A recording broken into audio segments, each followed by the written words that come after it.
we now know that the FBI didn't believe that Michael Flynn lied to agents during his interview about his conversations with Russia's ambassador to the United States.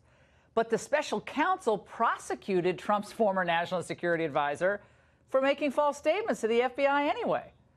That duplicity was revealed Friday when key redactions were removed from the House intel report on the Russia investigation. To tell us why all this matters and what it means, from New York is former federal prosecutor Andy McCarthy. Andy, this is so wild. Why these redactions are being done, the justification for continuing to remove critical, exculpatory information from these documents. Tell the Fox viewers what they need to understand about this tonight. Well, it was really outrageous the way this was done, Laura. It was on Friday night that they dumped out the unredactions of what they had previously redacted.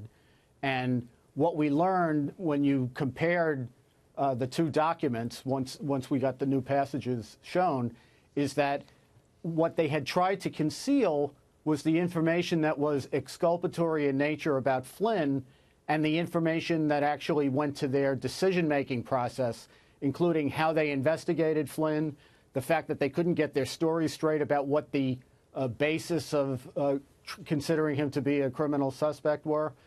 It just really very depressing for somebody who is proud of, having come from the Justice Department and working there for such a long time. I mean, some of the stuff they held back was actually public information that was out already, but they didn't want to put it in the context that it came up in the report because it calls into question the prosecution of Flynn.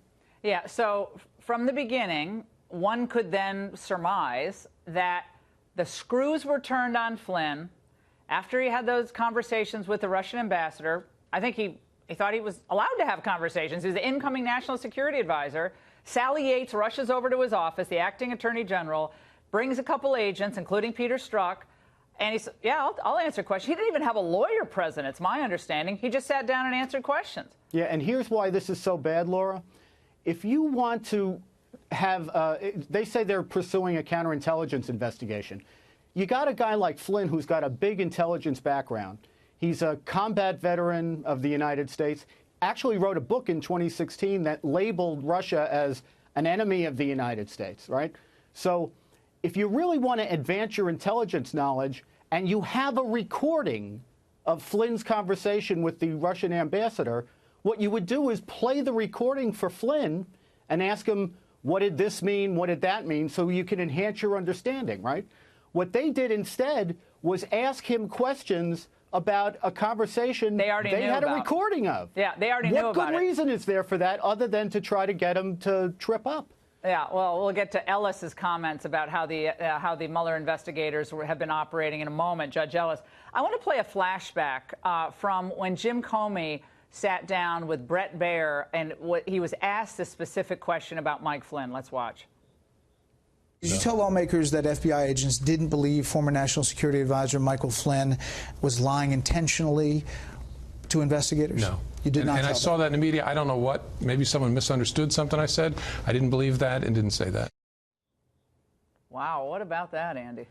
Well, I guess to split hairs, I guess if you were inclined to do that, what he said, and they quote him in the report, is that the agents didn't detect any physical signs of somebody who was trying to conceal deceive something. them. Yeah. But, I really, right. We're at like how many angels on the head of a pin time to try to split those hairs, right? All right. So Devin Nunes is just hot and bothered about the fact that he can't get documents or they're redacted for seemingly no good reason. And so he's basically threatened Jeff Sessions, Attorney General, with contempt if this stuff doesn't start coming over to the Hill. Sessions today came out and he said, look, I'm willing to sit down with him, got his attention. The White House, apparently through Mark Short, the domestic policy advisor, said, we're supportive of our cabinet members. Joaquin Castro, the congressman from Texas, was on CNN this afternoon. Let's watch what he said. This probably wouldn't be happening unless the White House somehow gave its blessing to go around and somehow punish Jeff Sessions through the Congress. Your experience with Devin Nunes, does he ever do anything that goes against what the White House wants? No, I think at this point, well, not at this point, for a while now, he has basically been somebody who's doing the White House's bidding. I mean, I wanted to scream out objection, leading. Right. I mean, from Blitzer. I mean, that's an anchor asking a question. I mean, don't you think Trump's a jerk? Yeah, I think. Come on. Your reaction to that's always bashing Devin Nunes. He's the boogeyman. He's the bad guy.